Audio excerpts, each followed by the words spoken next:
Hey everybody, and welcome to a special edition of Raise High at GW. It's opening night for GW basketball. Alongside head men's basketball coach Jamie and Christian, I'm Kevin Burke. Welcome to Tonic, the official pre- and post-game home for basketball fans in the district.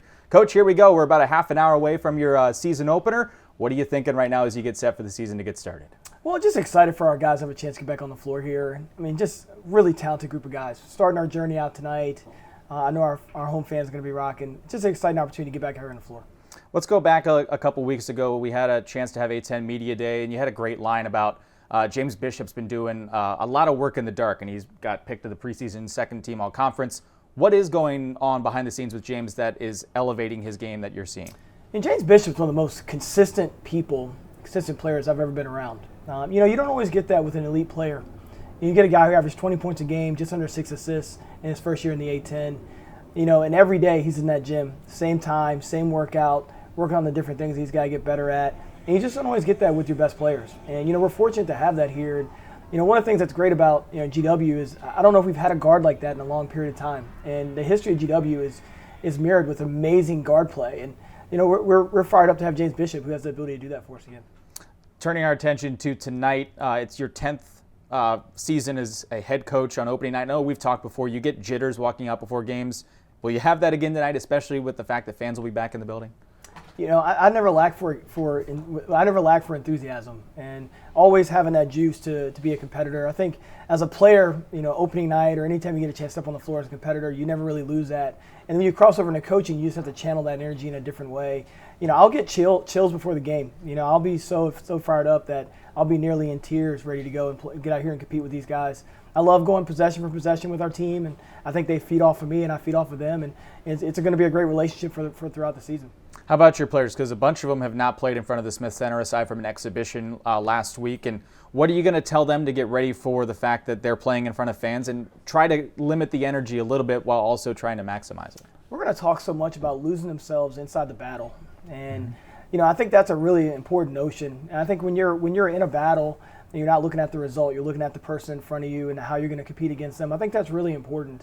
It's really easy to play towards a scoreboard or play towards a cheer to the crowd. And obviously our crowd gives us tremendous amounts of energy, but you want to really lose yourself inside that battle. You want to find those small competitive things that allow you to be at your very best, play in and play out.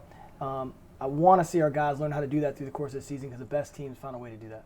Does it worry you at all that these guys have not played in front of fans in almost 2 years?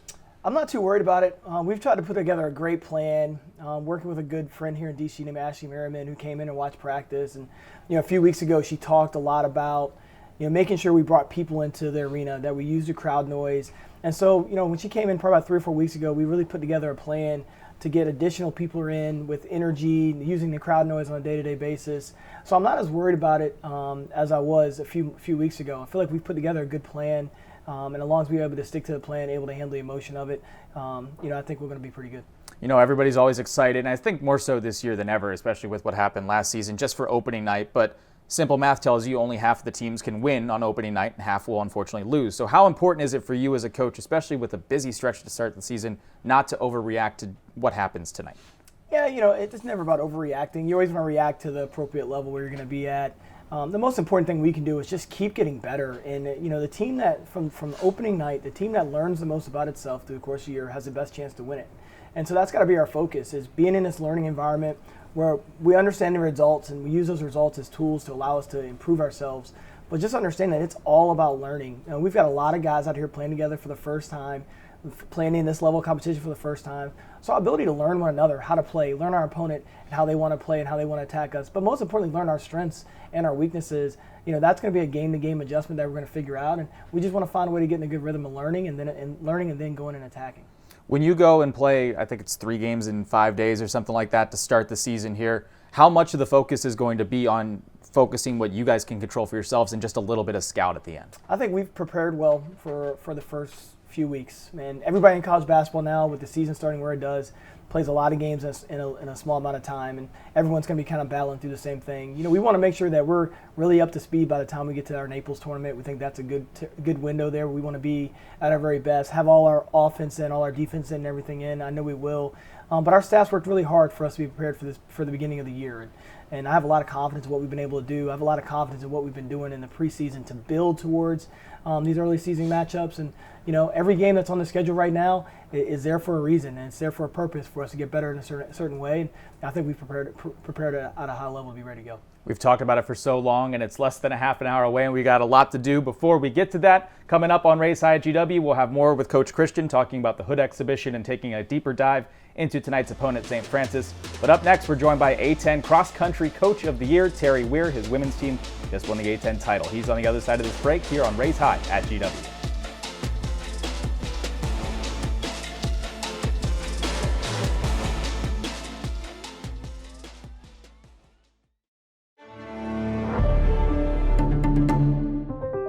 The Afghanistan Papers are a collection of documents confidentially asking people what went wrong during the war.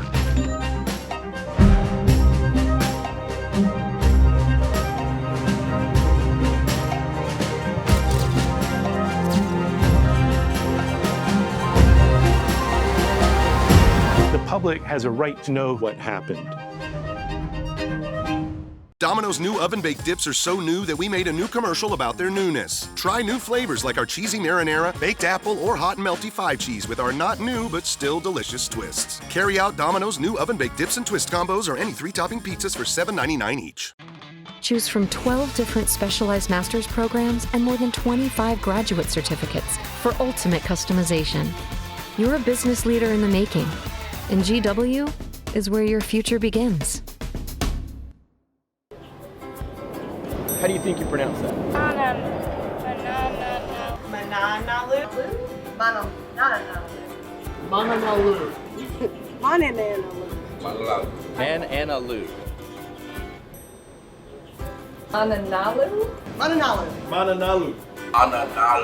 Mananalu. Mananalu.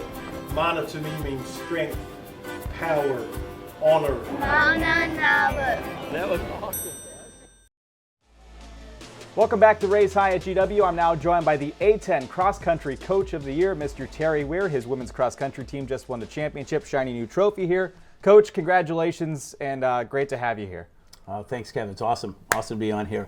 Yeah, it was an exciting day. It's last couple of years we've been close. Second last year or third last year, second year before, and so finally lining up this year. The girls been running great all year, and just coming down and executing on that day was awesome. Emotionally, an awesome day, and yeah, we're still on a little bit of a high. I'm sure. The program's first ever A10 championship coming a couple weekends ago in Dayton. What does it mean for this program? Because you just sort of alluded to it. You're so close. You've been building up the mountain. Now you're finally at the top. What does it mean to this program? Oh, it's huge. It's huge. You know, the first time you get your first one, your first championship, it's always a special one, right? And so finally kind of breaking through and getting it, it's I wouldn't say a monkey off our back, but it's something that just validated what we knew we could do for the last couple of years. So just, and it shows a lot of our young athletes too, like, wow, this is what we can do and we can accomplish moving forward. And so, yeah, just, and even for some of our alum, a lot of alums reached out, and we're really, really excited too. So it's just overall for our program, it's fantastic. And we're still getting a ton of texts and emails about it too. So, what does that mean to you as somebody who's been here building the whole program? Now that you have finally have the trophy and people are reaching out to you, that's got to mean something special. Yeah, it is. In some of these texts and calls I haven't from alums I haven't heard in 10 years, and so it's been awesome to hear from them again, and that they're still following and just say how proud they are to see how the program has moved forward. Yeah, it's great, and DC is such a big running town anyway, and now just moving up and being more of an elite team in the area is just another step in a foundation for our program, and it's exciting. It really is. So take us to that Saturday. For those that aren't as aware of how cross country is scored, it's an individual race, but it's a team effort. Take us through that and some of the great performances you had. Yeah, cross country, it's how they score. It's really cool. It's we typically run 7 runners. In the A10 we allow 10. The last 3 are more just getting some experience in there. But we typically run 7 runners, and our top 5 runners score. And whatever place you get in overall is your number that you get, your score you get, and you add up all the 5 scores, and that's your final team score. So you can perfect score going 1 through 5, and that would be 15 points. And we scored 50, and we had 4 girls all conference, and we almost had 5. We had Julia just missed it, being 17th. Top 15 were all conference. So they just really ran tremendously, and it really kind of goes back to our 5th-year seniors who. Cougs, Catherine, and Brittany Wilkelson, they came back for their 5th year. They didn't have to, but they came back just for a goal for winning this team title, and they really bought in from day one about trying to win a championship here. They really believed in it, and they really worked their tails off for the last 5 years to do this. So having it all come through and coming close was tough, but then finally breaking through this past Saturday, and watching them compete, and it was really inspirational. Just all of them coming together and racing like they did. They're just a really tough group of women. It's been fun watching them all season. They've been really consistent, and then just coming through and really hammering it home to get this first championship was really, really awesome to see. And the beauty of it is that the postseason play isn't done yet. There's still more for your team to accomplish. You have the Mid-Atlantic Regional coming up, and you guys contend to compete and bring home another trophy, hopefully, right? Yeah, absolutely. It's we gave them a couple days off to have a little bit of fun and get relaxed a little bit, but we'll be right back at it here tomorrow. In a week from now, we'll line up at the Mid-Atlantic region. There's 40 teams in our region, and we're ranked 6th, and it's pretty tough in cross country to get to the national meet. They only take 10% of the teams in the NCAA for it, so it's a rough one. Top 31 teams go. So we got to be in the top 2 in this regional race, and the cool thing is we've been running so well this year, but I still feel like we haven't had our perfect race. And I think if we do, we're going to have that perfect race, I think, to get a qualifier. But we're getting better every week, so I think we're due for that perfect race. And then indoor track starts, and then outdoor track starts. It's a whole season. We keep on rocking and rolling. Yeah. And so, the great thing is with Cougs and Catherine, our captains are coming back. They made it in track to the first round of NCAA Nationals last year in the steeplechase. They'll come back, and we'll shoot for that again. And we've got a great crew of women who will take a stab at getting to their first national track meet as well. Coach, once again, congratulations. We're excited to see the hardware. Proud of you guys and your team, and we'll bring some more trophies here in the next couple of years. You got it, absolutely. That was head coach Terry Weir, the A10 Cross Country Coach of the Year. When we come back, Jamie and Christian rejoins us here on Raise High at GW.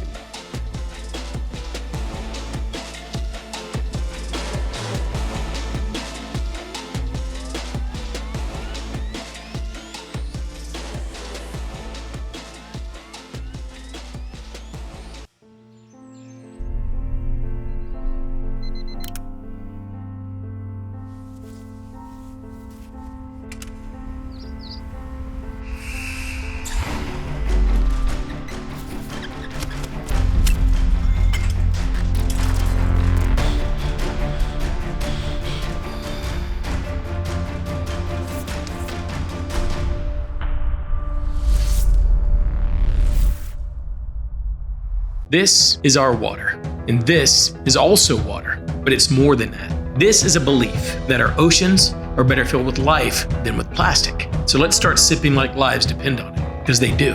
Mananalu, sip for life. Take courses on campus or online and connect with the top-tier professors and prominent alumni who can help you land your dream job. You're a business leader in the making, and GW is where your future begins. Domino's new oven-baked dips are so new that we made a new commercial about their newness. Try new flavors like our cheesy marinara, baked apple, or hot and melty 5 cheese with our not new but still delicious twists. Carry out Domino's new oven-baked dips and twist combos or any 3-topping pizzas for $7.99 each. Raise high. This isn't just our battle cry. It's our call, our challenge. Because when you were called to Washington, you were called to higher expectations, to a higher standard. We are called here to advance knowledge, to serve society, to change the world. This is the George Washington University, and what we make is history. So stand up, be bold, Take risks, press on, push harder, raise high. Welcome back to Tonic. We're just a couple blocks away from the Smith Center where tip-off is quickly approaching for GW and St. Francis. That's coming up next here on NBC Sports Washington. Coach Christian's back with us. Let's talk about last week, your exhibition against Hood, a 93-51 victory. What stood out to you most about that win? I think first and foremost, just the balance we have on our roster. Opportunity to get a lot of guys on the floor. Hood presents some different challenges for us. Their size, their offense, how they're able to play. They shoot a ton of threes. 60% of their shots come from three. So it was a big challenge for us being able to keep the ball in front and how we're able to guard. Just a great opportunity for us to guard a team that's a little bit different, allowing our chance to play our bigs a little bit more, guarding perimeter guys. I thought it was just a great opportunity for us to get better, and I thought we definitely did. You talked about it on this show. You've talked about it most of the preseason, how people might have forgotten about Amir Harris, but I don't think they're going to forget about him after the opening first half that he had and the whole game he had in his return to play. Yeah, just really happy for Amir. Really battling back from a pretty severe injury. There's a mental toughness it's taken for him to get back to where he is today. To watch him block all those shots against Hood and get out in transition and finish one above the rim. Definitely almost an emotional moment for me because, I've been with him side by side, kind of watching his journey as he's continued to improve. So everyone on our roster felt great when he got the breakaway. And he's a guy that's got a bright future in basketball as he continues to learn his body. And we're all really, really, really excited for him. A couple of returners that stood out, you might expect it with Hood not having the height of a D1 program, but not always do the big guys dominate, but Hunter Dean and Noel Brown had huge days. Well, the thing we want to see with our bigs is we just want to see those guys continue to improve, and they definitely showed that from a year ago.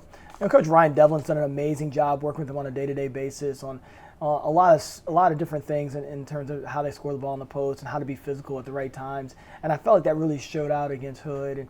And that's one of our things. We have those guys are younger bigs within our program, but they got a ton of time last year. I thought their improvement has been exceptional. Love to see Hunter Dean's confidence, knock down a 15-footer, blocking the shot, finishing above the rim and leading the break. And then Noel Brown just really settling in. He's got a great touch on the inside. His ability to showcase that against Hood is just all about the growth he's been doing as a player.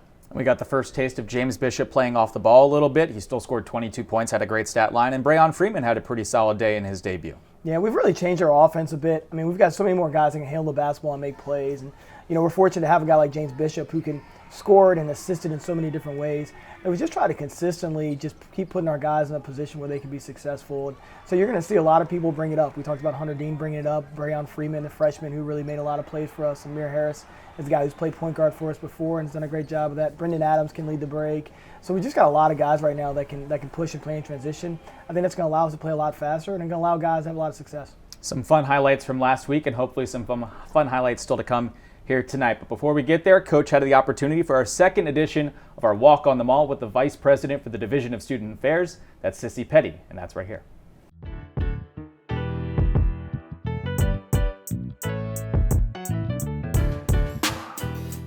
What's up, guys? Welcome to the Walk on the Mall. I'm here with Dean of Students, CISSY Petty. Dean, talk to me. Damian, what's up? How you been? Good, man. It's good to see you in person. I love it. It's good to be in person. I missed it. And there's nothing like starting out now right here. Look, what a day, right? It's a beautiful view every time we come down here. Let's talk a little about what you love about GW students. Oh my gosh, I love their passion. This city just sets it up right for them to be excited and to talk about things that are really important to them. And they're the kind of students that actually can change the world. And so I'm with them, man. I love a demonstration. I love it when they're out there and they're talking about things that they're passionate about. So yeah, I love that, and they're creative, and I just get a lot of joy from being with them. So talk a little bit about, being back in session, being back in person, and just what it all means. Well, it just means this, like we're laughing for real, not like on Zoom where everything is so, I don't even know how to describe it, but there became an opportunity for me to actually think about moving on campus this semester. And since the president was leaving, and he and I had the conversation about my house going on for sale, I was renting. Anywho, so last week I moved into district house, faculty and residence, and me and this 15-year-old Yorkie poo now wander the halls, and it's like a magnet. At first I thought I was so popular, and then I realized Jazz, the dog, was very popular, and I was sort of in the way. but I'm going to enjoy it. I'm going to really enjoy, having senior presence to see what's going on campus during this coming back. And I think there'll be some stability added to that. So it's like an experiment. For the full video of Coach and CISSY, head to gwsports.com. When we come back, we talk St. Francis. Tip-off is quickly approaching here on NBC Sports Washington.